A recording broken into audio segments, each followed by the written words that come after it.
All right. Hello, everyone, on our UGA Sports YouTube channel. We are the Film Don't Lie guys from UGAsports.com. My name is Dayne Young. This is Brent Rollins from Pro Football Focus. And Brent, this is a special edition that we're having because you and I have been looking at some of the breakdown, the fall away from George Pickens' injury, his knee injury, ACL injury at Georgia. And so the obvious question is, what does that mean for him and his career and his trajectory?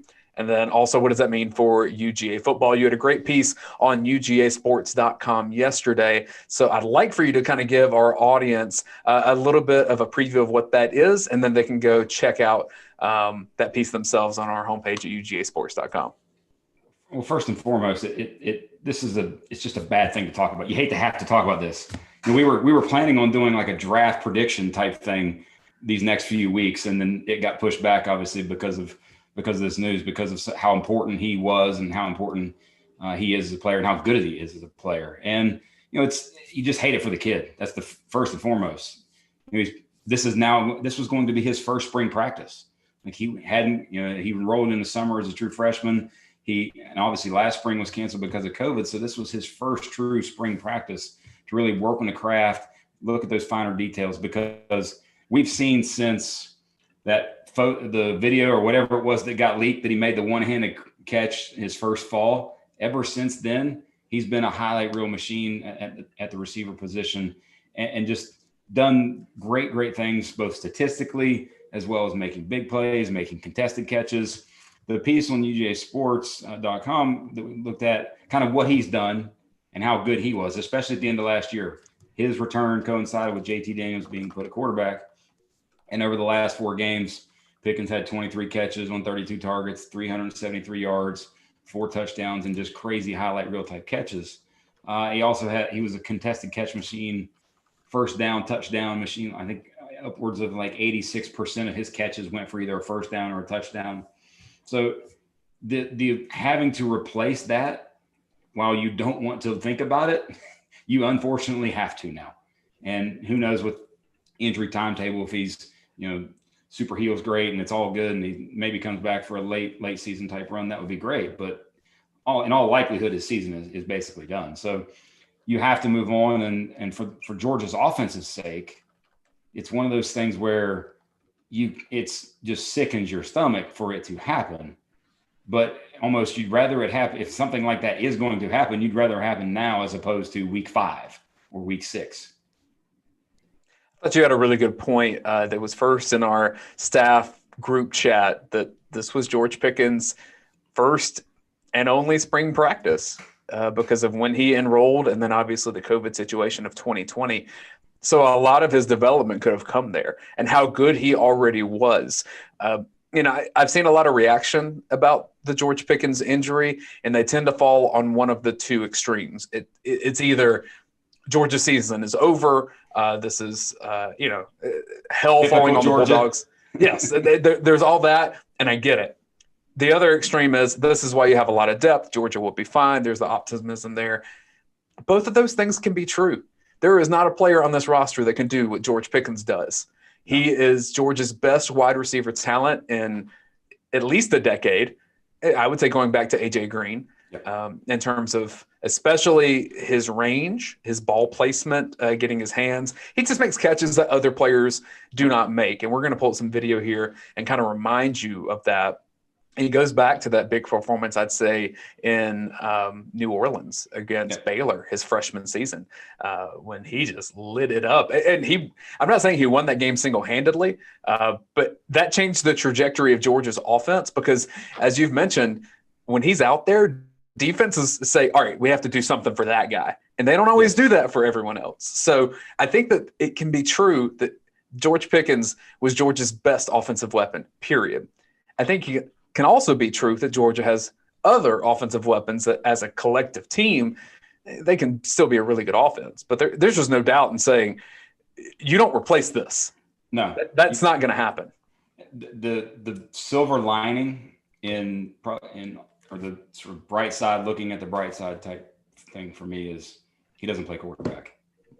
And if it would be a completely different story if that was the quarterback position as opposed to playing wide receiver. And now this isn't going into 2019 when you had Pickens as a freshman, Blaylock as a freshman getting crazy, a lot of time, and Lawrence Cager kind of coming to be the grad transfer savior in a way. And those were your three guys instantaneously. The depth that they have now compared to that point in time is exponentially better. And I think that's what, from a positivity standpoint, that's where you look and what is there and what is returning, just, 1 through 8, 1 through 7, whatever numbers you want to give to it, that gives some positivity to the situation. I do want to take a moment and just kind of discuss what this means for Pickens in particular, because that's one thing that gets glossed over. Fans always go, what does that mean for the team? Well, what does this mean for George Pickens? Because it was assumed, and I think properly, that this was going to be his last season at Georgia because of the talent that he is, because of where he projects to be in the NFL. He's just really good. Football players don't stay in college more than 3 years. It just doesn't happen. And could he come back? Sure, he'll have that option. I'm sure the team would love to have him back because of how good he is. I just don't see that happening. And so, what's really horrible for him is that, you can see it on that stage when he gave that those post-game remarks to Holly Rowe at that Sugar Bowl as a freshman. He cared about his teammates, and they were proud of him. And, we saw in the offseason when you'd see, media prognosticators like us say, oh, here's the best receivers coming back for the 2021 season. Georgia guys are caping up for Pickens, and they're saying there's nobody in the country better than him. Right. And that's going to be a guy that carved up 2 second-round likely corners in the upcoming NFL draft, probably 5 defensive backs that are going to be drafted entirely from Georgia. So what this means for him is he's got to recover, and more than likely he will shift directly into preparations for NFL draft, for combines, for pro days. Could he come back in a season? Potentially, but I think what you don't want to happen is what happened with Jalen Waddle at Alabama, where he's out there, but he doesn't look healthy. And, exactly. That's a different injury. That wasn't a knee. That was an ankle. But Jalen Waddle probably jeopardized himself by being out there. At least his tape was – there's going to be nothing from that game that teams say this was helpful for you. That was – pride and heart and wanting to be there with your teammates. Sure. More than anything. And maybe George Pickens has that in him and he tries to make some miraculous comeback. I don't know where his mindset is. Personally, I don't expect that to happen. And frankly, I wouldn't advise him to do that. I think that would be hurtful for his personal career. But, if he loves the team and George is in a playoff situation and he wants to be Superman trying to come back in January, it's happened before. I hate it for him personally because of the bright future that he has on the football field. I hope that he can kind of take it, as a way of saying, okay, I get to turn the page now on what the next step is. But that's hard. I mean, we forget the Instagram post didn't really help that.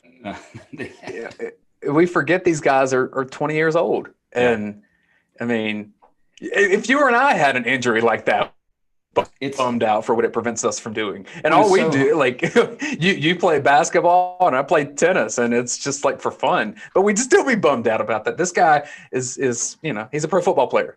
I mean, it's so hard, especially to me in football more than any other sport because of being hurt and not being able to play and just being the guy on the sideline who's watching everybody else kind of bust their it's hard mentally. I dealt with it my senior year in high school. I tore my elbow up, missed one game, missed a couple weeks of practice. And it's so hard when you're not a part of that group because it's such a brotherhood that, to take a Dan Quinn phrase there, it's such just that team camaraderie, all the things that go into that. It's going to be hard for the kids. So he's going to have to just work his tail off to rehab and maybe, focusing on the NFL draft of next year. That might be what's best for him because then it's now routine. There's a goal. There's light at the end of the tunnel. Who knows? But I think the biggest thing that I'll miss is there were a lot of little things that he could improve upon.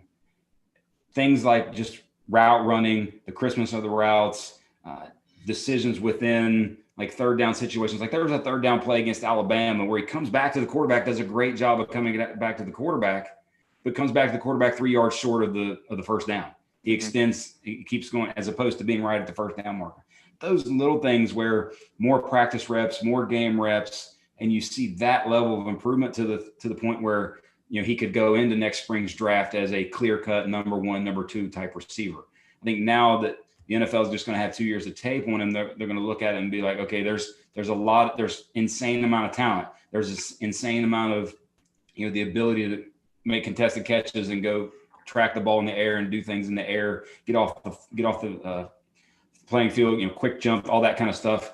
Just he has that no one else has. I mean, Stokes even talked about it. Stokes did the PFF 2-for-1 draft podcast with Mike Renner and Austin Gale, and talked about hey, nothing like going against George. How George makes catches that you just can't. And he'd walk by Coach Smart, and Coach Smart would be like, "Hey, can't do anything about that. He just made a better catch." So that's to me the little things of playing the receiver position. Like, you watch how crisp Devonta Smith was as a route runner and as a receiver. So those things I would have loved to have seen from a development standpoint from him, but unfortunately, we just don't get to see it now. If you're watching on YouTube, please leave us comments. Tell us who you're watching from. Leave us questions. We'll get to them as we do this show. We're probably on for about another 20 minutes or so. Moses didn't ask about Demetrius Robertson, how much action we expect him to have. Hold on to that thought. We'll get there in a second. We've got a video rundown of what we're going to do with this. Final thought on George Pickens. I'll be curious to see how this impacts his NFL draft stock. And I think that that's going to be in his hands, frankly, and how he attacks his rehab. He's a competitor, so I think that he'll treat that well. I don't expect him to run a 40 time that's going to blow away NFL teams. I think he's a bit slower than some of the other receivers. But, I mean, his catch radius is so big and his hands are so good. He's so special in that regard. I think he'll probably hover between a first or second round pick, even with the injury.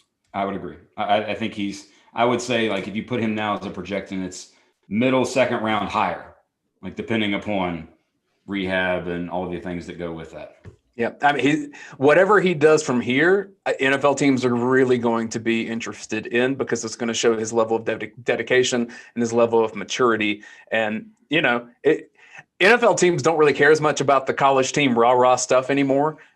They care about what you can do for them. Yep. So what he does for Georgia or doesn't do for Georgia at this point, whether, he wants to be on the sideline with his teammates, fine. If he wants to leave campus and go start rehab, fine. Like, NFL teams aren't going to care about that. They're going to care about how much are you being a professional and getting your body right so that when you're drafted, you can go into a camp after and be ready to go for the next season. That's what matters for George Pickens. And I don't think that we have much info to think that he won't do that well. I agree. He's battled through injuries before. Mm-hmm. So we will see. We do have some video sharing that we want to do here. If you watch our content on UGAsports.com, we do a series called Film Don't Lie. It's every week during the season, and then in the off season, sometimes it's a couple of weeks, sometimes it's one every couple of weeks. It kind of depends on what strikes us and what we want to do analysis on. So Brent, if you will confirm as I share my screen here, this is probably going to studio at first, but now it should be on Film Don't Lie, UGAsports.com. Wonderful. All good. All right, so George Pickens, I keep talking about his catch radius, and this was one of those catches in the Peach Bowl against Cincinnati. Most people don't make this catch. JT Daniels put the ball out in front of him, and he found a way to make it, and that's what George Pickens did. He made tough catches really every time he stepped out there for Georgia. Yep, and this just points to the big play sort of explosive ability that he brought to the table. And actually, when you look at his career, his route distribution in his career of all his targeted routes, not just every route that he ran, but all his targeted routes, 40% of his targeted routes were go routes, like you see right here. And of those, he interestingly enough, the numbers aren't that great. He was actually only 19 catches on 56 targets, which is right around 34%. However, though, only 22 of those targets were deemed catchable. Thus, he caught 19 of 22 catchable deep targets. So basically, if you get in the vicinity of him, he's going to come down with the football, especially on the go route. Great vision, great hands. And one thing that should be remembered, he caught twice as many touchdown passes as any player for Georgia last season, even while missing a handful of games in the middle of the season. George Pickens' final stats for the 2020 season, 36 catches, 513 yards, and 6 touchdowns. I think that would have been much closer to 1,000 had he not missed that time. Which that had a lot of impact on Georgia's offense and its quarterback situation, as we've discussed before. The other thing is when George Pickens was out there, it opened up things for other guys because of the attention that he drew. And you remember this play to Kenny McIntosh against Tennessee. And what's interesting is if we look at this play, and then I think the very next play is the Cook touchdown against Missouri, correct? If I'm not mistaken, is that correct? That's right. Yeah, let's look at this and then scroll down and look at the next one. All right, I'm going to let it run one more time. There we go. And then I'm going to scroll down to Missouri. And These are GIFs, so they repeat the whole time we're on here. Yeah. So this is the James Cook against Missouri. Looking at it's basically the exact same play. And what you watch, let's go back to Tennessee, the Tennessee play. Watch the safety who's kind of sitting on the 20-yard line right here and just sitting and instantly takes his eyes outside the Pickens. And not the guy that even circled, but the safety around the 20-yard line instantly takes his eyes right to Pickens. Hey, I'm doubling him no matter what. Look at all the space that gives Kenny McIntosh. And there you go. And he turns his shoulders too. His whole body orients to him. And as you say, to bracket. Yeah, he doesn't care about anything else other than, all right, Pickens is not getting inside on an in route, and I'm forcing him into my corner who has outside leverage. And so back to the Missouri play. Yeah.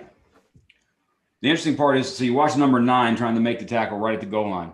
You don't see number 9 in the screen, and I think that's Gillespie from Missouri, until now. That's because he's over top of Pickens. They're running, man across the board, single high safety, and he is over top of Pickens. They don't care about anybody else at this point. They want to put 2 eyes on him, or 4 eyes, 2 sets of eyes on Pickens, and it gives Cook all the space in the world. Daniels hits him in stride, and it's a big play touchdown. So, and frankly, there's not a player on Georgia's team that is going to command as much attention as George Pickens from what we know now. I'm not saying the guys on the team can't develop that reputation and force defensive coordinators to do this kind of thing on them, but that doesn't exist as we sit here right now, March 25th, 2021. There's only one, from a physicality standpoint, Burton maybe could develop into that because of being just a great route runner, being physical at the point of the line of scrimmage. You have Arian Smith from a speed perspective that just is another level, and we're going to get to him a little bit later. But those guys are still going to have to evolve. They don't walk on the field like Pickens does, and instantaneously defensive coordinators all week are thinking, all right, how do I make sure that this guy doesn't get big plays on me? Let's skip ahead to who could start to take over those roles. We're looking at 2 main guys that can take some of the responsibilities that George Pickens had. You mentioned Jermaine Burton first. Last season, 27 catches, 404 yards, 3 touchdowns, and a deep ball threat. We saw that against Mississippi State. This was one of his 3 touchdowns. Yeah, and it's mainly because he's such a proficient route runner. And for being a young player, being a true freshman, he came in and started right away. And it's because of that. It's because of his ability. Like you see him sell the stop and then put the foot on the gas pedal and go. So, it's one of those things where he has that ability. Now it's what I'm fascinated to see with him is the freshman to sophomore leap. That now having a full off season of being in the college program, full spring practice, all that goes with that. Like he showed on campus last year. That's it. He was there on campus the first time in the fall when they start going. And now he has a full off season because what could be great, the sort of possibility with this is if you look, and I don't want to make this comparison yet, but if you look at size, traits, route running skills, abilities, 6 foot, a little bit right at 200 or a little over 200 pounds, Jamar Chase. Whoa! Jamar Chase. Jamar Chase, and from a size now, here's the interesting part. You say, all right, Rollins, you're a little crazy here. The guy just won a Blitnikoff Award. He had all the receiving yards in the world. Going to be a first-round pick, no doubt. Be a top 5 pick, probably all that kind of stuff. But if you look at his freshman season, at LSU, 23 catches, 313 yards, 3 touchdowns, 68.6 receiving grade. Burton, 27 catches, 400 yards, 3 touchdowns, 62.4 receiving grade. Similar size, similar very proficiency with route running, still physical on the line of scrimmage. It's going to, and you talk about sort of the potential and who can step up and take that leap. He's one, I think, who can take that leap, but, that is obviously yet to be determined. The thing that I thought that was really interesting, Kirby Smart said this last week, Jermaine Burton coming in as a true freshman in the COVID year without spring practice, as a receiver, he pretty much learned one position on Georgia's offense. Yes. Now, he did that really well as a true freshman, Right. but he wasn't versatile. And, especially with Dominick Blaylock's injury, it probably would have helped if he could have been more versatile, but they just didn't have the bandwidth to teach him many things beyond what he did. And, you know some of the X's and O's a little bit better than I do. I'm a former TV guy, man. I can handle the video stuff, and I've talked to a lot of coaches and know a lot of things well, but you've actually coached some of these things. So you know the differences in the responsibilities of the X and the Y. And, when a guy's in the slot, when he goes to the outside, a lot of fans don't see that. They're really different.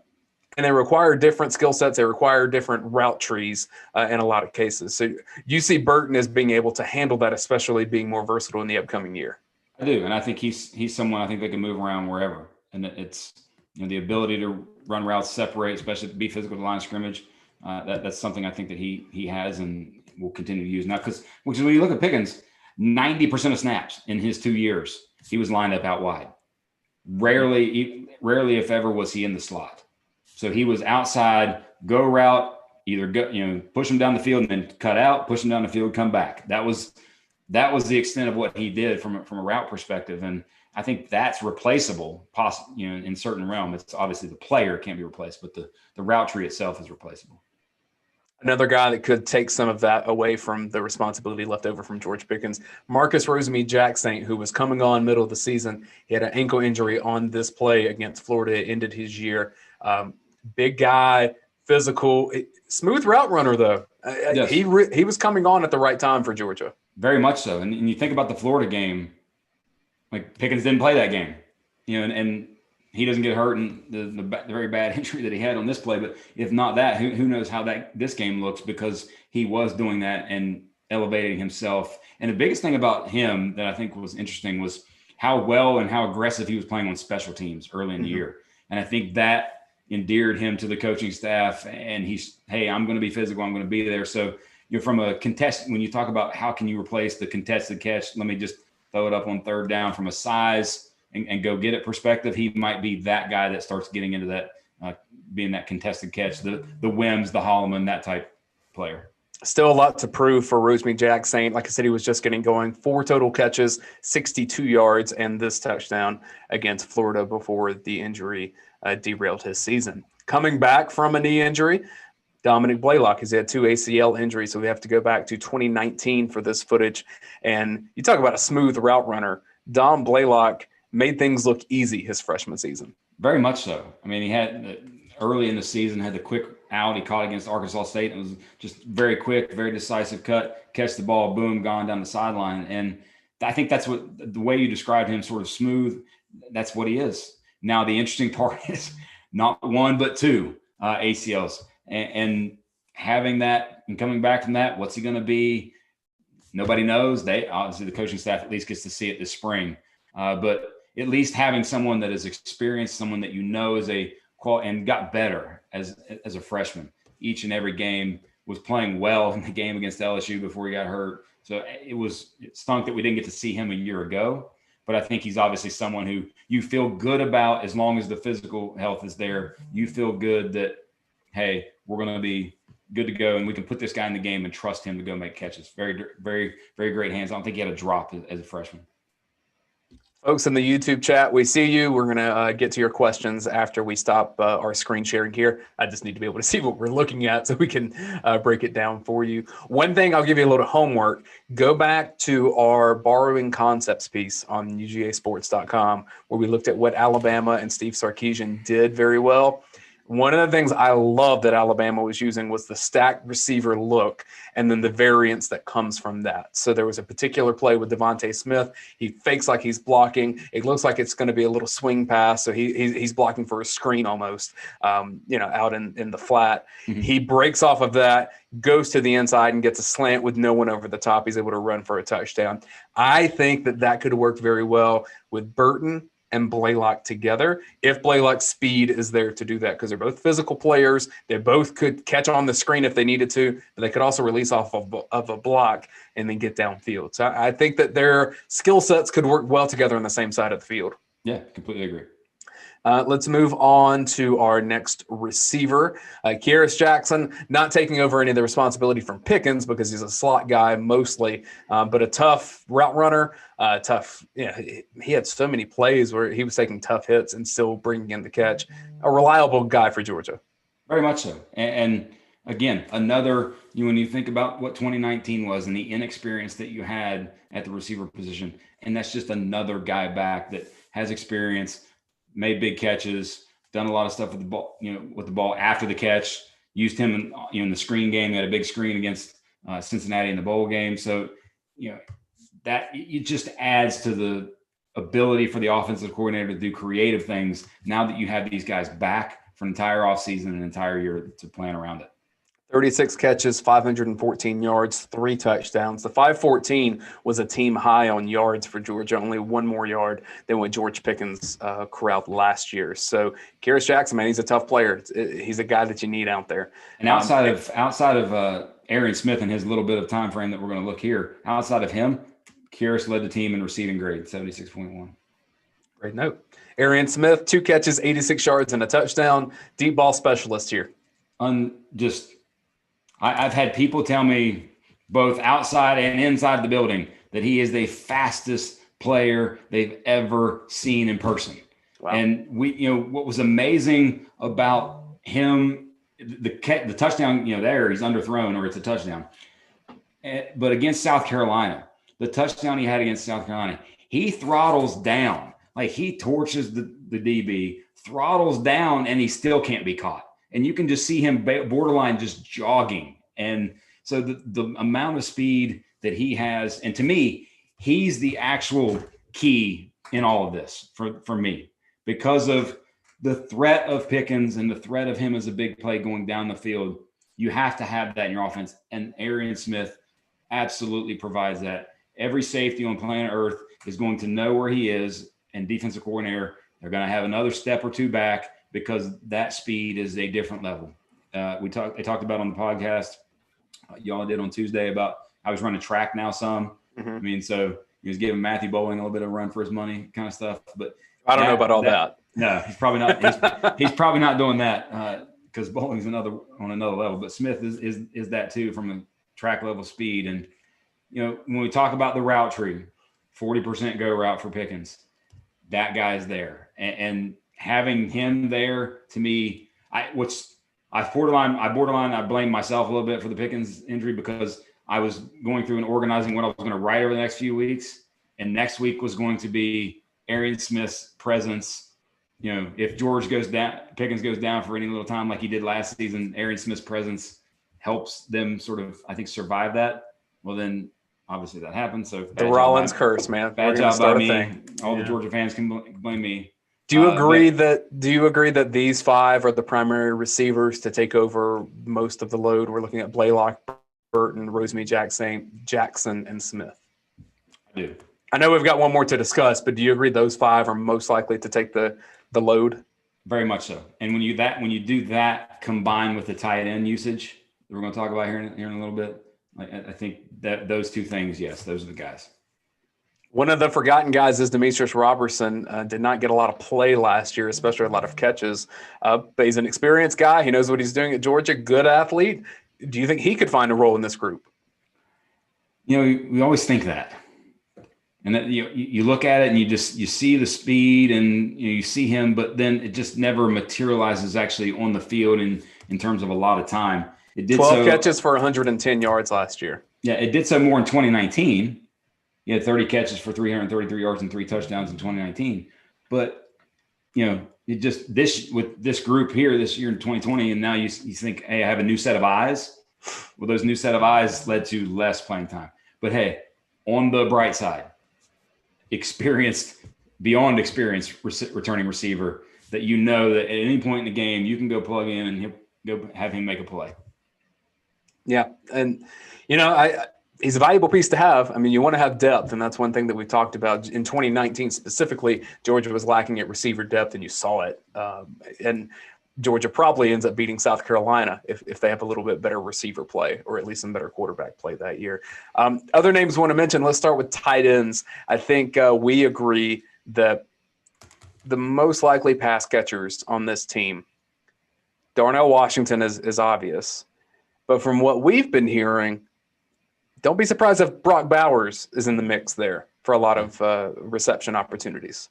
A lot of Bowers buzz for sure. But the interesting part about the tight end usage is, and this is one of the things that I talked about on the piece on UGAsports.com, is pre-JT Daniels and then with JT Daniels. Pre-JT Daniels, 12 personnel, 1 back, 2 tight ends, 2 receivers, 26.8%. With JT Daniels, it went up to 38.4%. So that the amount of, 40% of the time they had 2 tight ends on the field, and at least 40% of the time, almost. So that usage, I think you're going to see a lot of that, to where, especially with another year of growth from Washington, what we saw with him, like even when JT took over the last 4 games, when you look at Fitzpatrick, Trey McKitty, and then Washington, 13 catches on 18 targets for 207 yards.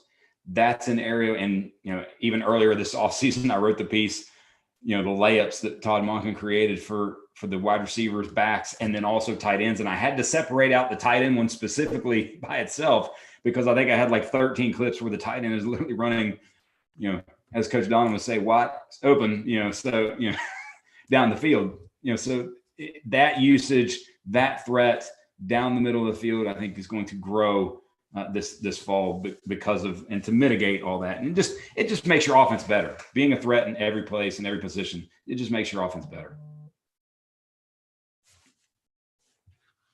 You did mention Fitzpatrick. We think he'll have opportunities as well, especially because of his run blocking. So he'll be on the field a lot, experienced guy. There's also Brett Seether, Rylan Goody.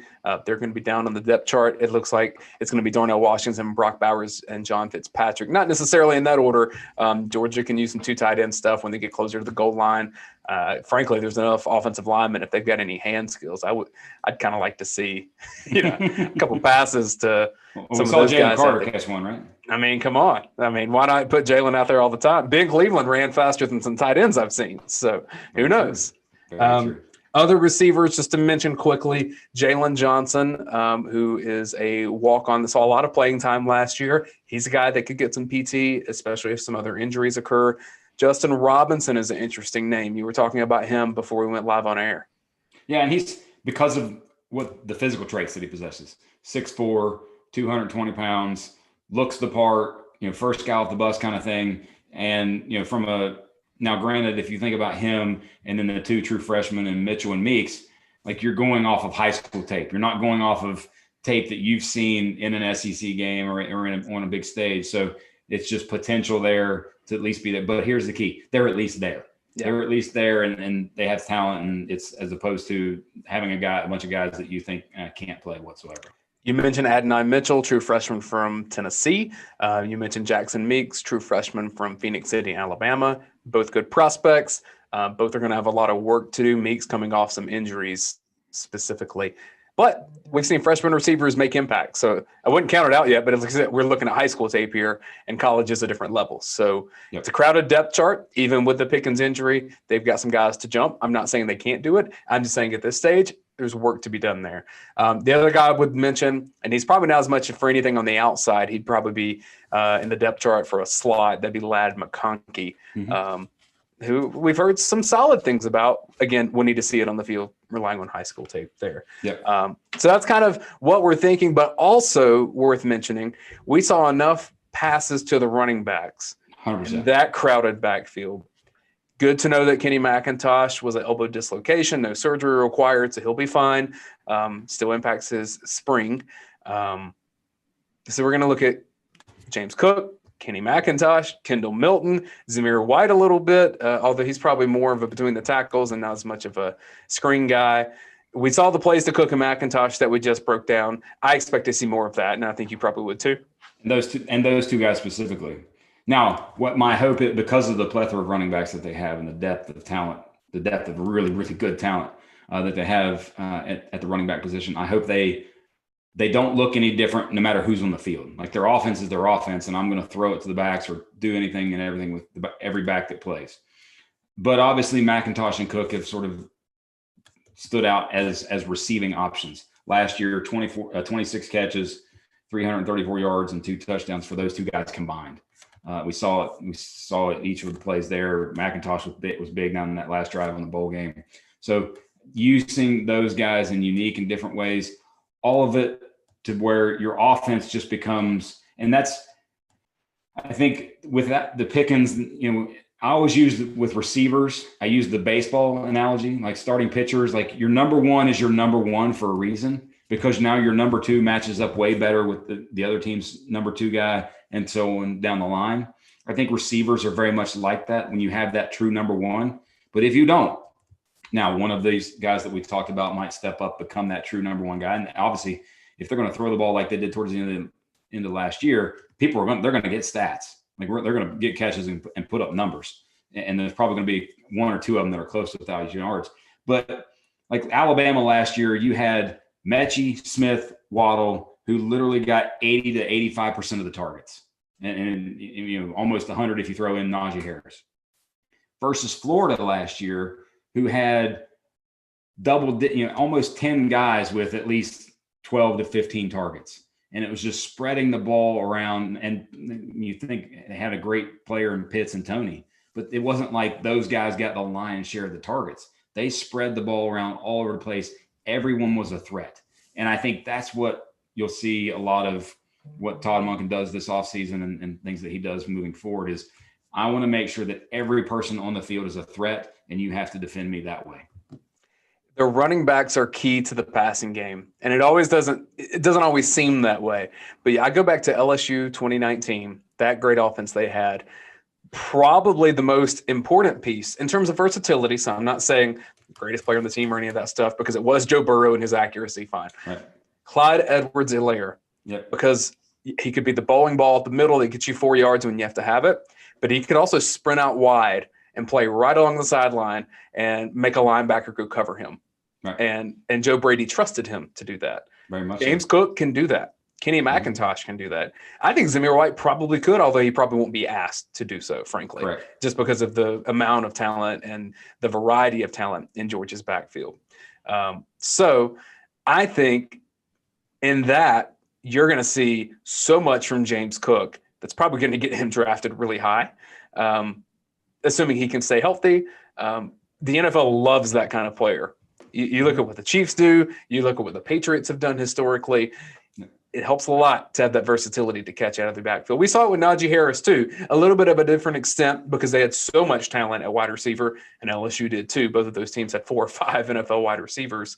But Najee Harris was a threat to catch the ball at the backfield and at least get in space. So don't discount the running back's role in replacing some of the offensive production without George Pickens. And it's like we said at the top, George Pickens is not going to be playing for Georgia at least the majority of the season. I think you and I both think this is probably all of the season. We don't know that factually, so we can't report that, or it's a bit of conjecture at this point without factual information. So all to say, Georgia's got work to do. They've got talent to replace that. And both of those things can be true. Georgia's best playmaker will not be playing for them this season. And that stinks for Georgia. It does. And I above all else am a fan of great football. I want, especially great offensive football, obviously. And so I want to see every QB play well. I want to see the weapons do, because I want to see creativity. It's what I love about the game. And when you take something like that away, it's just like in the NFL when they're looking and trading and all these guys about quarterback movement and stuff. I want young guys, play them, draft them, play them. I want to see more good quarterbacks because it makes the sport better. It makes the sport more fun to watch. And that to me is, it stinks that he's not going to be out there. There's an interesting shift in football, though, that I do think, it used to be receivers wanted to go to a school with maybe not as much depth. They could stand out, get drafted, all that stuff. Man, at this point, I don't know if you can ever have too many receivers. And that's a shift in football within the last 4 or 5 years. If you can have 10 great ones, go ahead and get them. And I think Georgia's increased its bandwidth, I guess you could say, but they're just attracting higher quality receivers at a greater rate in recruiting. And, this team can help continue to do that as well. Very much so. So, all right, we need to wrap here because I said 11:45. It's 11:51. Thanks for watching us here on YouTube and UGAsports.com. Brent, do you have any final thoughts before we wrap here on George Pickens, Georgia's offense, or where we go from here?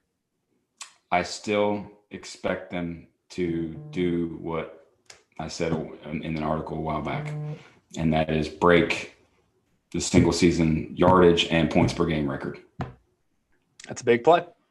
I think we'll learn a lot about it. There's my first around the league bowl prediction of the season. What I would tell fans is the first game will probably not be indicative of what the offense is capable of. So if there are struggles against Clemson, understand Georgia will not play a team better than Clemson in the regular season. And it will also be Georgia's toughest task in terms of JT Daniels' best competition at that point. That team's going to get better as the season goes because a lot of new guys getting thrust into higher leadership roles. If Georgia can find a way to win that game, watch out. If Georgia loses that game, don't overreact is what I would tell you. Because that's going to be fun, though. Yeah, I think both of those teams are likely college football playoff teams. Yeah, awesome opening game. So, cool. We're going to do more of these, Brent and I, here on our YouTube channel from time to time.